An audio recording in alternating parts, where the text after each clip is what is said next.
Humberto Adame falando, programa Negros Online, da Universidade Zumbi dos Palmares.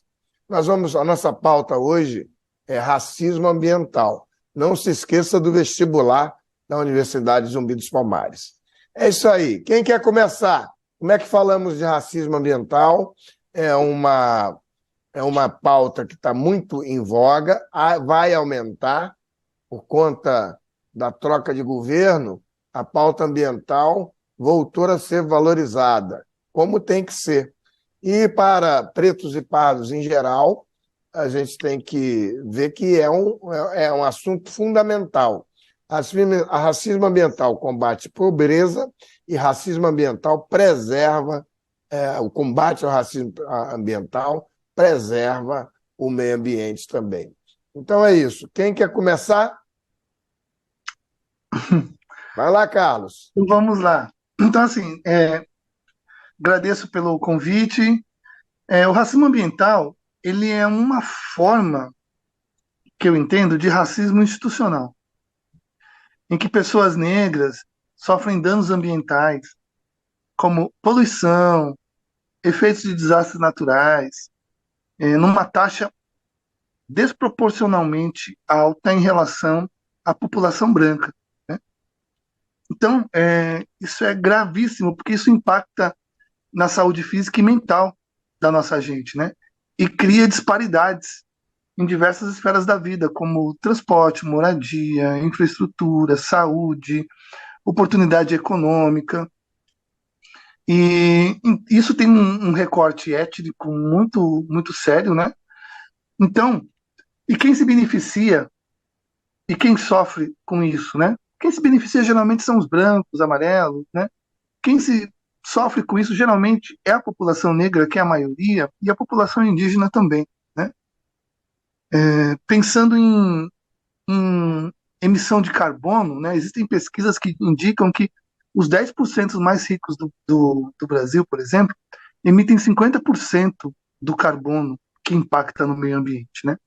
Enquanto que os 50% mais pobres, eles emitem 10% do carbono. Isso é muito grave, né? E aí você tem lucros, né, dessa destruição que ficam com os de cima, né? Os que controlam a pecuária, mineração, o agro, o petróleo, a especulação imobiliária. E Sim. quem sofre com isso, né? Pode falar.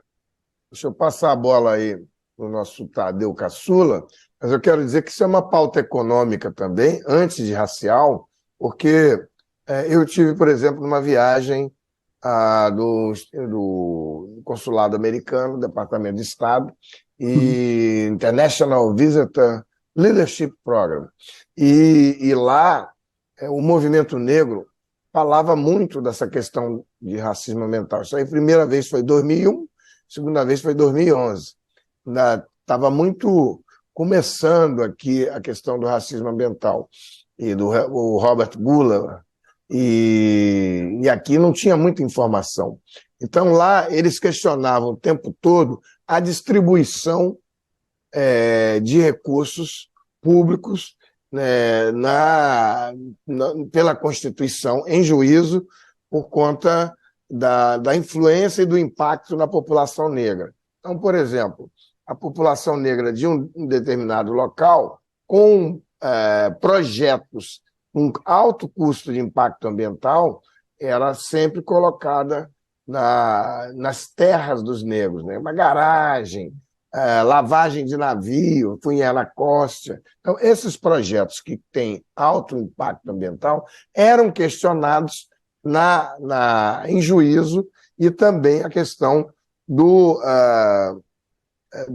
da distribuição de recursos. Mas agora eu quero ouvir o nosso querido Tadeu Caçula, para ele dar as suas primeiras pinceladas no tema aí. Vai lá, Caçula. Obrigado, Humberto. Um prazer estar aqui com você, que é uma referência para a gente. Carlos Machado, professor Carlos Machado também, que é um amigo querido, que tem aí também o meu respeito e admiração por tudo que vem produzindo nos últimos anos, em pensamento, em produção intelectual, bibliográfica. Então, também é uma grande referência. Prazer estar aqui no Negros Online. Eu acho que essa é uma pauta, de fato, muito sensível para, sobretudo, nós, né, que somos descendentes dos povos das diásporas africanas, mas também uma pauta sensível para os povos originários. Quando a gente vai falar da questão do racismo ambiental, são esses dois povos mais impactados. Quando a gente recorta no Brasil, mas quando você vai ampliar para um processo global, nós também temos que compreender que o modelo e o sistema capitalista é que promove essas desigualdades, é que promove todo esse processo dessa disparidade no que tange a questão do racismo ambiental, né? Quando você pensa o meio de produção capitalista do norte global, que explora o sul global de uma forma muito latente e de uma maneira também ampla, a gente compreende que esse sistema capitalista coloca essa população num sistema, num lugar de muita fragilidade.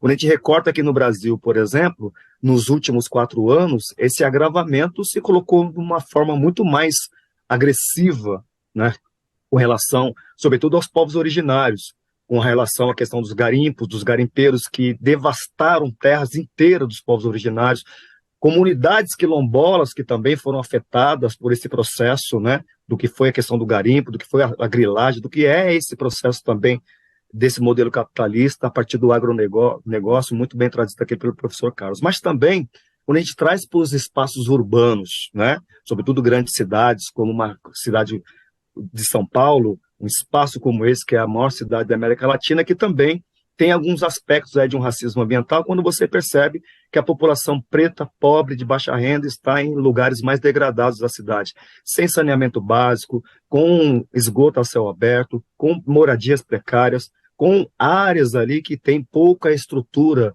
urbana para que essas pessoas, de fato, tenham condições de ter uma vida digna e plena. Então, quando ele vai discutir a questão do racismo ambiental, seja no campo, seja na cidade, ou seja numa macrovisão dentro de uma geopolítica que coloca o norte global explorando absurdamente o sul global, esse racismo ambiental ele se instala. E aí tem uma questão também para poder fechar essa primeira pincelada, como você mesmo trouxe aqui, Humberto, pensar que o que ocorre sobre esse sistema macrocapitalista para empurrar, por exemplo, resíduos de empresas farmacêuticas, indústria de empresas que trabalham com a questão têxtil, que levam, que depositam containers e mais containers de lixo, né, no sul global e sobretudo em países da África. Isso também tem a ver com o sistema capitalista e como esses territórios são vistos aí como descarte, né, como espaços em que esse racismo ambiental vai se instalando. Então, essas moradias precárias, a grilagem de terra,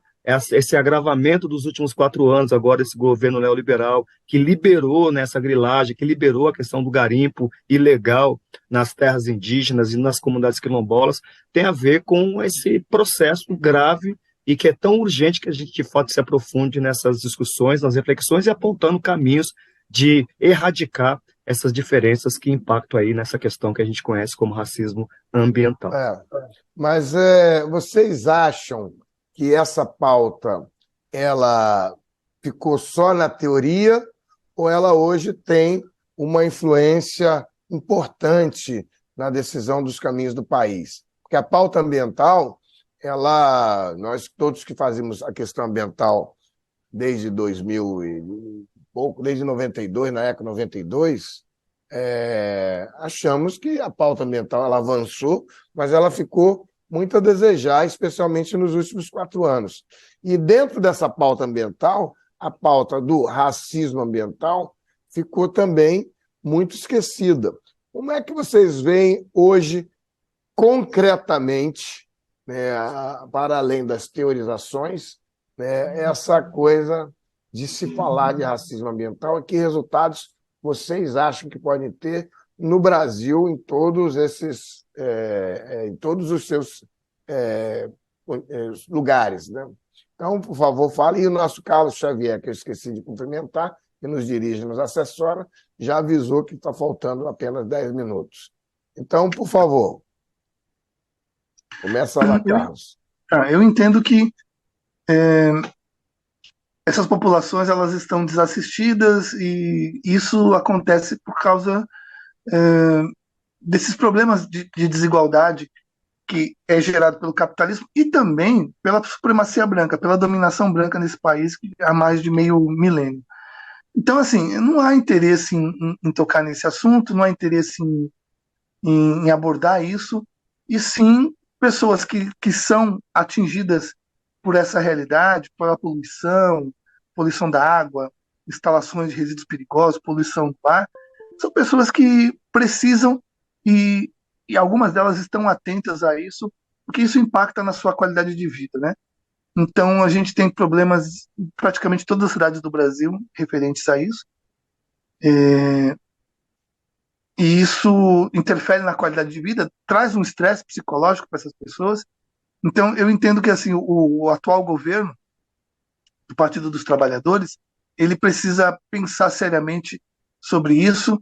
E nós precisamos também, de uma forma prática, termos representantes para que tenha sensibilidade para essa questão e que faça frente parlamentar, tanto no nível municipal, estadual e federal, contra essas instalações que geram tantos impactos negativos na vida da população negra e indígena. Entendo.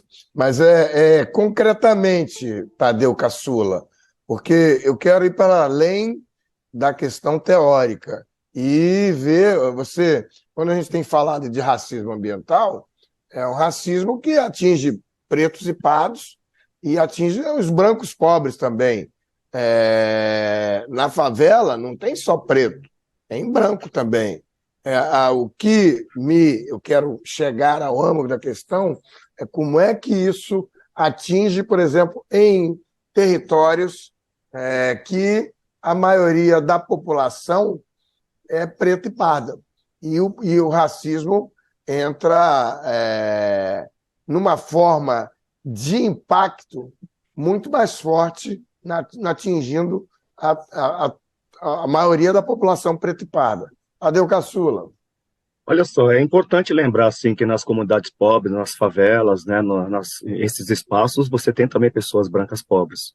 Mas quando a gente coloca numa escala quantitativa, a maioria das pessoas são pessoas pretas e pardas e, portanto, é a maior parte dessas pessoas que são mais atingidas. Acho que é importante compreender que o governo está muito atento, sobretudo esse governo atual, o governo Lula, está muito atento à Agenda 2030 da ONU, que as ODS, inclusive, apontam para esse lugar de que a questão ambiental é uma prioridade global, e sendo uma prioridade global, o Brasil chama para si a responsabilidade de capitanear esse debate a partir, inclusive, de todas as calamidades e todas as barbáries que aconteceram na questão ambiental aqui no Brasil. O que eu vejo, Humberto e querido Carlos, é que este atual governo tem apontado um caminho de apresentar algumas soluções, quando faz diretamente, praticamente assim, de uma forma prática, latente, um enfrentamento a esse desastre ambiental, ecológico e, sobretudo, racial aqui no Brasil, quando há essa agenda neoliberal que destrói tudo, que vende tudo, que faz com que, de fato, se agrave essa questão dessas relações, tanto ambientais quanto raciais.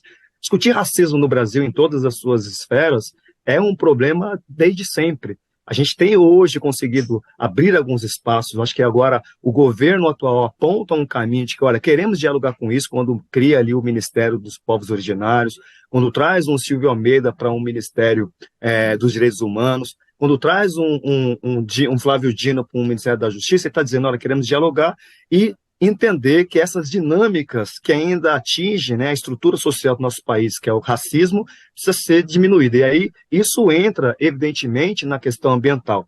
Não dá para desconectar uma coisa da outra, né?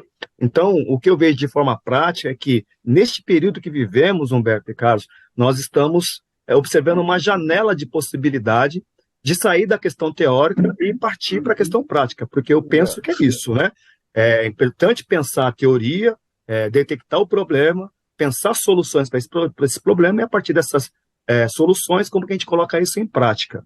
Eu acredito e vejo com muito bons olhos e com muito otimismo que a gente, de fato, vai aprofundar. De fato, ficou muito esquecida essa questão do racismo ambiental, né? A partir do que foi a ECO 92 e depois de todas as outras agendas políticas que aconteceram aqui dentro dessa questão ambiental e racial, nós tivemos aí um hiato, né? Um apagão dessa discussão e que agora a gente está conseguindo ver com bons olhos uma possibilidade de retomada com muita força para além da questão teórica, para que de fato a gente tenha condições de colocar em ações práticas o processo de erradicar essas questões relacionadas ao racismo como uma estrutura, né, que ordena as relações sociais do nosso país, mas também, ao mesmo tempo, como a gente vai também minimizando os impactos ambientais nessas populações, tanto dos povos originários quanto dos povos das diásporas africanas, que ainda vivem em zonas fragilizadas da estrutura da nossa sociedade.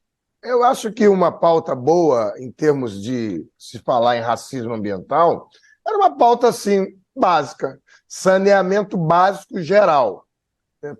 Os números do saneamento básico, água e esgoto, são números muito deprimentes no Brasil e atingem a grande maioria da população pobre e, na sua grande maioria, a população preta e parda, como nós já falamos aqui. Mas tem muita gente, o índice, o percentual de pessoas no Brasil que não tem água e esgoto é muito grande. E acho que isso já resolveria um grande problema da questão ambiental se a gente colocasse água e esgoto para todo mundo. Então, tinha que ter um programa gigantesco de saneamento básico para geral. Era assim, uma coisa. E a outra coisa que eu estou vendo que está acontecendo, eu vi que o Lula fez agora aí, é a questão de retirar os impostos nas empresas que vão fazer energia solar. Acho que isso, ao nível de pessoas pobres, é um vasto um programa, porque você imagina botar aquelas placas em tudo que é favela do Brasil e o impacto que isso teria na produção, na exigência, na demanda de energia hidrelétrica, que é a matriz principal, mas você imagina a favela inteira com placa solar. Isso aí seria uma coisa fantástica e acho que atinge, sim, uma demanda proativa de combate ao racismo ambiental. Muita favela aí com placa solar, e também movimentando as pessoas que aplicam, que trabalham, que instalam. É uma grande demanda. Mas é isso, a gente já está para se despedir. Faltam Humberto, menos de 5 minutos. Eu quero falar que vocês só uma parte, acho que você trouxe um tema importante, eu peço a Go aqui para o irmão Carlos, mas quando a gente pensa na questão de uma energia limpa, né, seja a questão das placas solares, como a energia eólica também, é fundamental que pensemos nas comunidades carentes ou as menos favorecidas dos centros urbanos, mas também é fundamental a gente pensar também para os povos do campo, né? Pensar as comunidades quilombolas, pensar também como que a gente vai erradicar essa questão dessa violência que essas comunidades sofrem também, né, com o agronegócio, com o sistema de produção capitalista, como que os povos originários também recebem políticas públicas que impeçam que eles, de fato, também passem por esse processo brutal desse racismo ambiental, que vai desde a questão do saneamento básico nos povos da cidade, mas que também nos povos do campo e nos povos das comunidades quilombolas, que também precisam ser incluídas num grande programa, né, nessa proposta que você brilhantemente traz, de um programa amplo, né, para todo o Brasil, seja no campo, seja nas cidades, que essas comunidades, essas populações também sejam inseridas e assistidas, né, dentro desse programa que possa erradicar aí essa questão do racismo ambiental. Só essa parte que eu acho que é importante, você trouxe aqui uma reflexão muito bacana, e como colaboração acho que era importante trazer também essa reflexão. Carlos Machado, mitigar os desastres ambientais. Inclusive, mitigar os desastres ambientais, né? Porque na grande maioria dos desastres ambientais, a maioria da população que é atingida é uma população autodeclarada preta e parda e indígena também, né? A gente pode pegar o caso do rompimento da barragem de Mariana, em Minas Gerais, o rompimento da barragem de Brumadinho, que matou o rio, que sustentava populações inteiras, e é irreversível, de certa forma, o que aconteceu. Então é importante que você tenha também esse olhar para que esses desastres não aconteçam, né? Então um olhar assim de maior impacto ambiental, de proteção dessas comunidades que vivem em torno desses lugares tão arriscados. Ô Carlos, e aí também lembrar que os povos também, né, que estão nas encostas, né? Essas chuvas que têm acontecido pelo Brasil inteiro, essa população que está nas encostas também são populações pretas, pobres e pardas, que estão também nessa questão desse risco ambiental, colocando a sua vida na vida das suas famílias também, risco que precisa aí também os governos, né, municipais, estaduais e governo federal pensar também um grande programa para poder resolver essa questão, né, desses riscos que essas famílias pretas, pobres e pardas também sofrem nesses espaços de pouca estrutura ambiental, pouca estrutura social e urbana. Eu acho que o Lula fez muito bem em retirar.